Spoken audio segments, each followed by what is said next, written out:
Watson. If you've been following my journey, by now you know that my name is Amy Watson, and I am your host. I mentioned in our very first episode that this podcast, this first season that we're calling PTSD, Jesus and Me, and I would grow and evolve as the season continued, and that has certainly been true. I am so grateful for this continued opportunity to share such hope with you. Today I am both elated and a little bit sad to introduce you to a former student of mine who shares some of my trauma. Today, Autumn joins the show and tells us her story and how she also manages to forgive herself and not live in guilt and shame. Out of respect for your time, today's podcast is actually broken into 2 different episodes, and if you hit that subscribe button on your podcast player, her second episode will immediately follow this one. But because it is a little bit longer than our normal episodes, we have broken it into 2 so that you can listen to it at a time that is convenient for you. But make sure you hit that subscribe button so that it does download on your phone and you don't have to go looking for it. While we are highlighting Domestic Violence Awareness Month in this episode, what Autumn has for us is really for everyone, as we all deal with guilt and shame. We all struggle to forgive ourselves. But first, Autumn wanted to share part of her story and to tell us a little bit, kind of springboarding off of the last podcast, of how she forgave not only herself, but those who harmed her too. So, before we drop into this conversation of this precious young lady, please remember to hit, like I said, that subscribe button, rate and review us so that we can continue to come up high in search engines and the podcast can be land and get to those people who need it. But let's drop into this conversation with her, and we'd also like to welcome a community that can now have access to these episodes in the deaf community, as Autumn, who is our guest, is translating these episodes into American Sign Language, and that can be found on our YouTube channel, which is also in the show links as well as the rest of our socials. So here we go.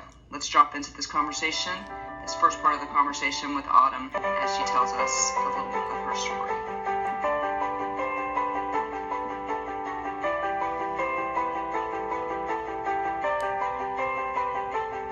Hey Autumn, welcome. Thank you so much for coming on the show. Hi, thank you for having me. It has been a while since I saw you last week, but before that it had been a while. And so just so everybody knows, Autumn and I know each other because Autumn was a student of mine when she was a sophomore in high school. And so this is a bittersweet time for me today, and we'll talk about that a little bit more. So Autumn, as we are bringing on guests of the show and as we continue to evolve as Wednesdays with Watson, we like to do a few little icebreakers. And so let me ask you a couple questions before we drop into our conversation. So we're in October in Florida, and everybody's pumpkin spicing and posting pictures of where they are, and it is approximately 185 degrees outside today. Your name is Autumn. My favorite season, if we happen to have seasons in Florida. But if you had to choose right now in a non-pandemic world where you could just do whatever you wanted, however you wanted, to go on a vacation right now, would you pick somewhere with the beach or the mountains? Probably both. As you know, I'm a little bit more of a complex person. There's never really that black or white right. for me as far as that goes. But yeah, I think I'd rather have the nice mountain view and then go down the mountain to the beach. Why not have best of both worlds? Yeah, dude, I was able to do that a couple times on a couple cruises, even horseback rode on the beach. And so, yeah, having both is legit. And we both live in Florida, so the beach is a little bit easier to get to. Now, I saw your answer to this next question. I don't even know if I want to ask you this question, but as everybody knows, I am a football fan. What is your favorite football team? I'm a football girl too. However, I know you're a Jags fan. I'm definitely more of a Seahawks girl. I like Atlanta also, but I like me some Clemson too, which college ball, they're doing pretty well this season, if I might add. just a little bit. That's why I was like, I don't know if I want to ask you this question because, back in the day when Florida State had a team, Clemson was one of our nemesis But yeah, I'm a Jaguars fan, and everybody just needs to pray for me at this point because, wow. But, well, Autumn, let's just drop right into this conversation. This is a day that is super bittersweet for me, as I mentioned, because I still remember you as that student, the one that was so full of life and innocence. And I might add here, a complete lack of interest in chemistry. I remember where you sat. I remember your smile. I remember you coming into my room, my classroom. Those were some dark days for me. And you just always were such a bright, shining star. So I hurt a little bit today because I know what you're going to tell us on this podcast. And I am grateful that you sandwich it with a whole lot of hope. I told you when you sent me what you wanted to talk about that I was going to, quote, give you the mic. And I'm pretty much going to do that, which is going to shock everybody. But let's walk through this first. So the last episode that I did was on forgiveness. And so you knew that I was going to follow this second one up, and it was also going to have a theme of forgiveness. You took it a different direction in some ways, and I know that was meant to be. But tell me why you agreed to do this, fully knowing that the subject was on forgiveness. You know, when you first asked me to tell my story of forgiveness, my first thought was to just go and write out this whole list of all the things that had happened to me and all the people that had hurt me, whether it was physically, emotionally, in so many other ways. And boy, it was hard to sit there and write out that list. I don't think I've ever really sat down and forced myself to recollect all the different memories of traumatic things that have ever occurred over my life's time. And quite frankly, as you've called it in some of your previous episodes, I run on cheetah mode, and I work pretty hard every day to kind of keep busy, to focus on other things, other people, and I push away those hurtful memories. So to run from them usually, and then to sit there with pen and paper in front of me and just read out each of those events in ink, just staring at me in the face, that was hard, and it hurt. And I found myself needing to forgive all over again. Yeah, you actually sent me that list, and it broke my heart. But it is interesting, those last few words that you said, forgive all over again. I've gotten lots of feedback, as you can imagine, from the last podcast about how can you forgive? There's some things that are unforgivable. So I love that you use those words. Expound a little bit on that for me. You know, it's definitely a continuous thing. Sometimes for me, a daily thing. Most of the people who I've had to forgive, they never truly asked me for forgiveness. Actually, not one of those individuals ever came to me and said, hey, look, I'm sorry for hurting you. I'm sorry for doing those horrendous things to you. Will you forgive me? You know, most of them I had to choose to forgive despite that lack of apology. And things happen even now that will bring up that hurt and that anger again. And each time it feels like I'm just kind of standing there in clean clothes and someone's just splashing in this puddle in front of me. And it's like a puddle of my old mucky dirt all right there. And it just stirs everything back up again, and you can't really help but get dirty from those splashes. And that dirt, that unclean feeling, it's bothersome. It's messy. And the more and more you stand there and withstand the splashing, the dirtier you get, and it becomes more noticeable to others around you that your clothing, it's soiled. And it feels like you need to immediately run back home and change clothes. And that feeling to me, in this context, is the weight of unforgiveness. When life hits you, when your past haunts you, when you choose to carry around that weight of unforgiveness, that dirt, that really never should have probably been yours to even carry to begin with, it's noticeable and it changes you in a lot of ways. It's important when you're faced with those splashes, muddy puddles, that stirring up sometimes of just all the stuff from your past. You don't let that dirt stay on you too long, because it stains your clothes, and eventually it feels like it stains your heart. Yeah, and I think you're right about that, and it's such an interesting analogy, and it seems unfair that we have to be the ones to stay away from the dirty puddles. But we do. That's our responsibility in a lot of ways. Clearly, you've made some transactions, as we talked about last week. What are some ways that making some of those forgiveness transactions how have you noticed that it's changed you? The trauma of enduring things like abandonment, violence, abuse, they did definitely create post-traumatic stress disorder for me, and they changed the way that I respond to situations and also people. The choice not to forgive changed me in subtle ways, I think, externally, but big ways internally. It was this physical weight that I kind of carried around my chest. Just the breathing felt heavier, harder, and those splashes turn into what feels like smacks from the ocean's waves if you kind of just let them build long enough. And it's hard to be kind and be my happy, vibrant self when I'm combating through those waves. And I imagine I'm not very fun to be around during those moments because you act out or you entirely withdraw from people. And sometimes you get into a cycle of this and you have to learn how to forgive and ask for forgiveness over and over. And choosing to forgive or that wanting to be clean, it's like this physical weight is lifted and you feel renewed. My goodness, it's so true. And I know as I did that episode the last episode, that was a solo episode for me. There's a lot of those transactions still going on this many years later. It was difficult, but that is such a description of what I shared with the readers on that podcast, is why forgiveness felt so much different for me from one to the other. I shared with those listeners that my abuser died years after I left him. And what you just described is what I did not feel when I found out that he died. That weight wasn't there. I was sad. Please do not misunderstand me. And the gamut of emotions was all over the place. But I did not feel regret. I loved that you mentioned Ephesians 4:32 to me in some of our conversations, and I mentioned that in last week's podcast and talked about how compassion actually comes before some of the other things listed in that verse. But talk to me about your take on that verse and how the application of it helped transform you. Yes, in Ephesians chapter 4, verse 32, the Bible says, "Instead be kind to each other, tenderhearted, forgiving one another, just as God through Christ has forgiven you."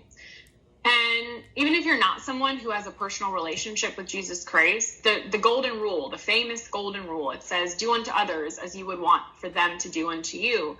And I know for me, when I apply it to my life, if I'm making mistakes, if I hurt somebody, I want for them to be able to forgive me, even if it's something that maybe I did unknowingly or obviously not intentionally. But if I want for them to be able to forgive me, then I have to be willing to forgive them. Yeah, wow, that's so powerful, and that's a biblical principle. You know, I absolutely would like to really maintain that the ability to forgive other people is a fruit of being forgiven. But you have hit on something that really, really intrigues me, and it's this idea of clean. And I've been sitting with it for a while. What does that mean? You know, like I'm saying to myself, what does that mean? What is clean, and what does it have to do with forgiveness? And the context of our preparing for this is some own soul searching of mine. And so I want you to expound on it a little bit more, particularly as it pertains to domestic violence, because as survivors, and I would even go so far as to say thrivers of domestic violence, the feeling can sometimes, if we're not careful though, be one of shame.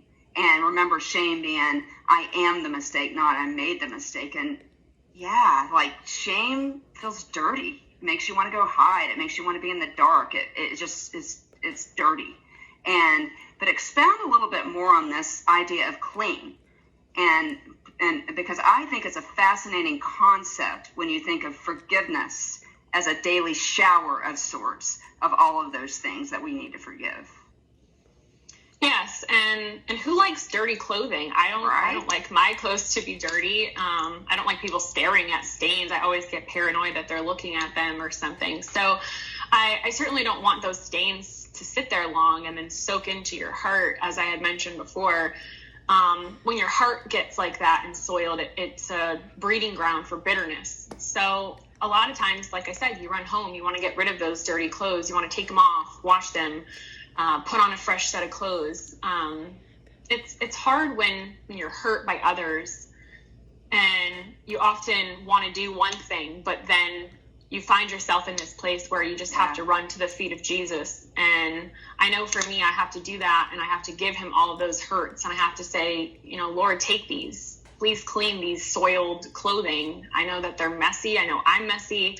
They may or may not be from my own doing. It might be hurt that other people have caused me. But I need you, Lord, to take these and to clean these, to make them new. And I need you to forgive me and help me forgive those, just as he's forgiven us time and time again. Yeah, and like we just kind of said, like, the ability to forgive somebody is often the fruit of being forgiven. And I have found that he has the best washer and dryer for those clothes we wear, those of shame, those of hurt, those of resentment, those of bitterness. And Autumn, I get messages all the time from people asking me, especially after this last podcast, how I could forgive, even calling some things unforgivable, even friends of mine that know what I've gone through and said that was unforgivable.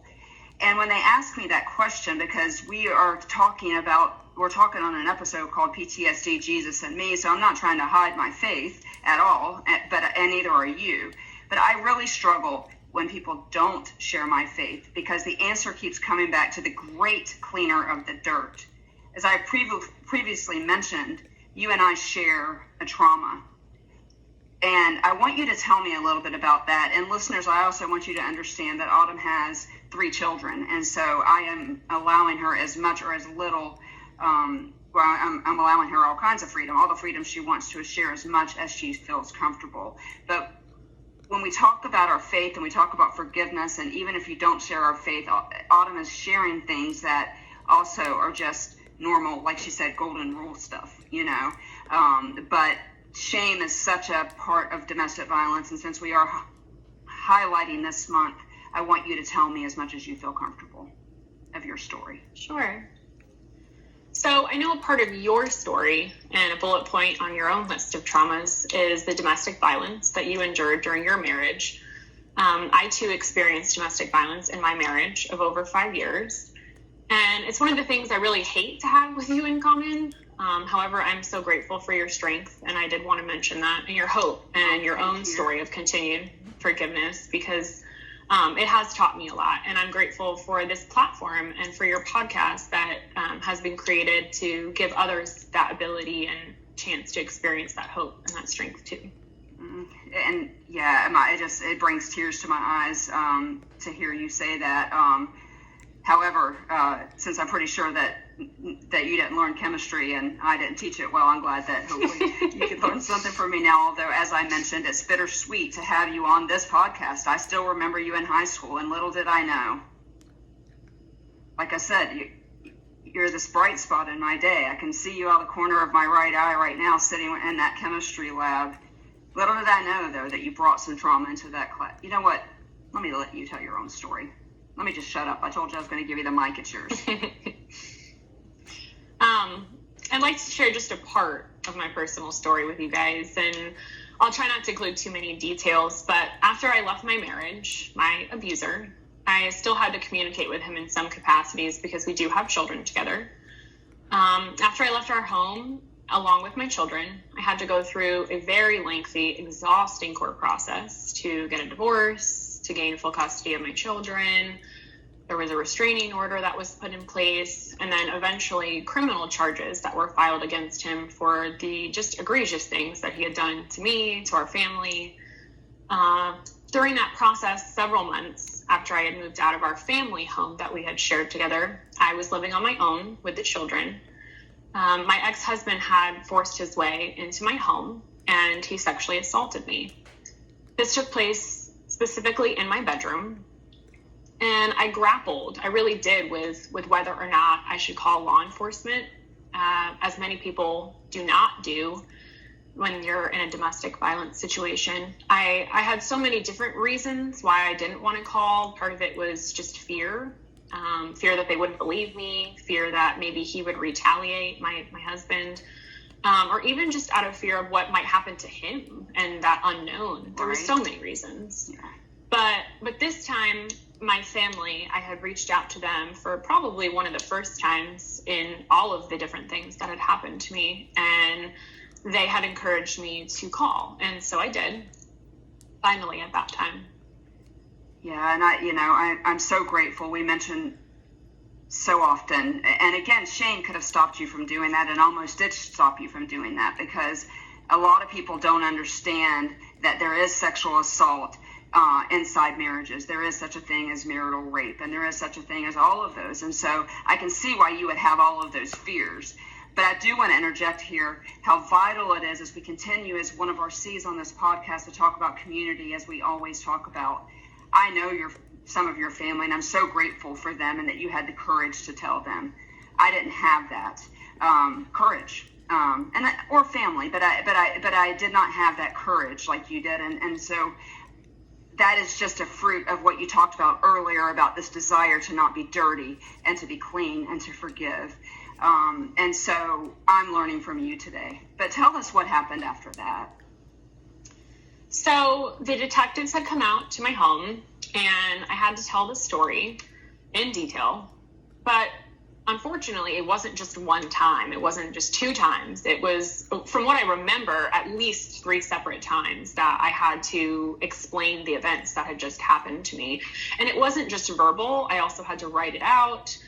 And it wasn't just with my words, whether written or verbal. They also had me physically showing them different things that had happened and placements and movements. And I don't even know really if I have the words to describe just really how that felt. But this horror had just happened. And unfortunately, it wasn't the first time that this had happened to me.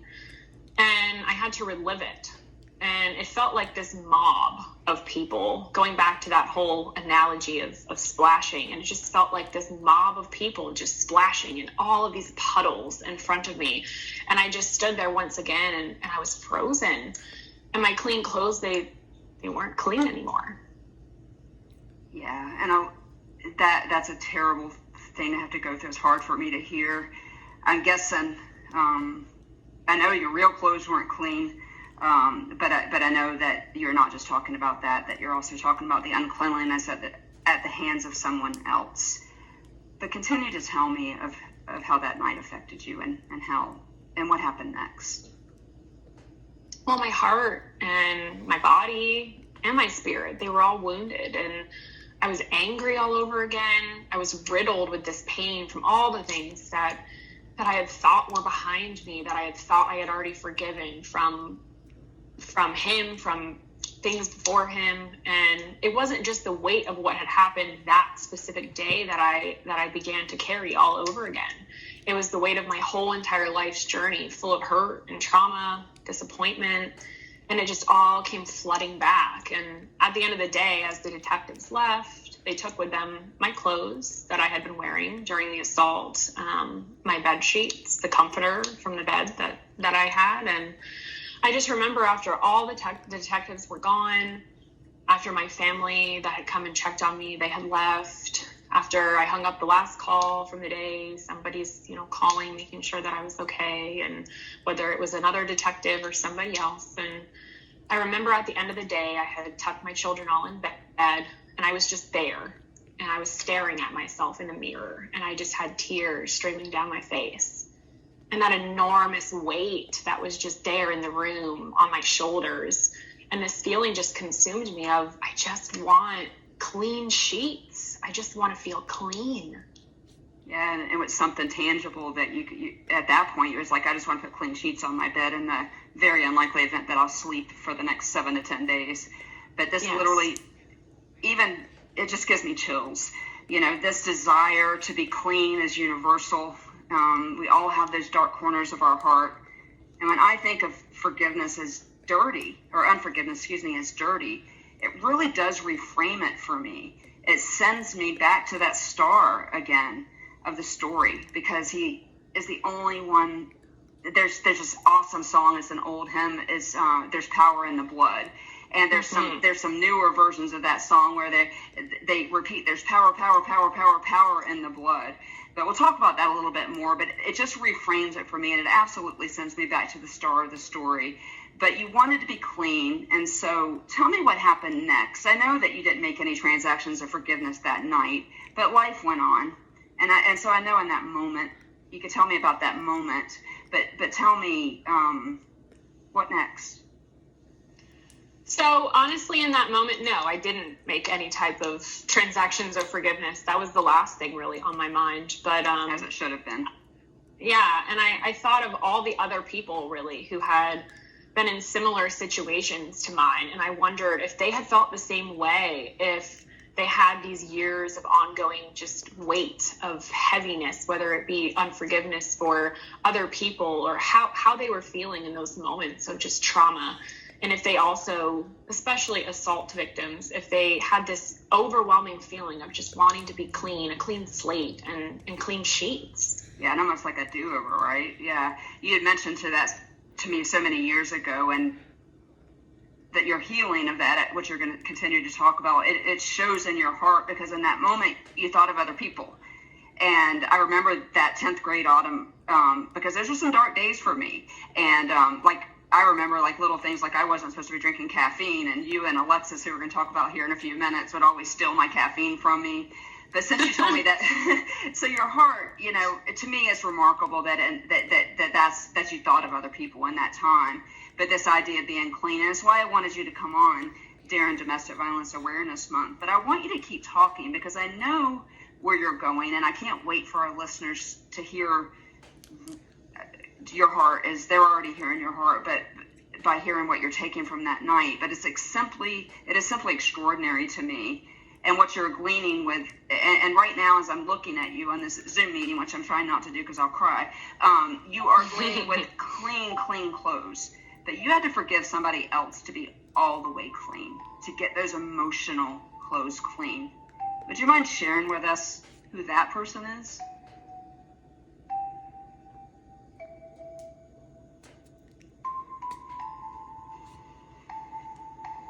Well, parts of that was certainly hard for me to hear, but it is the million-dollar question.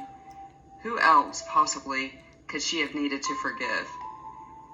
It's now time for you to hit play on part 2 of Autumn's story. It is the podcast already published, and it follows this one. Thinking about what she had to say to us today, it is so powerful, and remembering that so much was already paid for us so that we could live a life and so that we could live it more abundantly. So often I have mentioned Hebrews 4:15, where we do not love a high priest who is unfamiliar with our sufferings. And so I can't wait for you to hear the next part of Autumn's story and the person that she forgave that changed everything for her and could also for you.